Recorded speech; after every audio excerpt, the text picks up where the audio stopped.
ఇది చెరగని ప్రేమకు శ్రీకారం, ఇది మమతల మేడకు ప్రాకారం, పండిన కలలకు శ్రీరస్తు, పసుపు కుంకుమకు శుభమస్తు, కనివిని ఎరుగని అనురాగానికి కలకాలం వైభోగమస్తు, కలకాలం వైభోగమస్తు. ఇది చెరగని ప్రేమకు శ్రీకారం,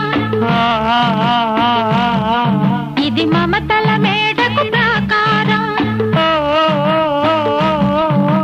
పండిన కలలకు శ్రీరస్తు, పసుపు కుంకుమకు శుభం.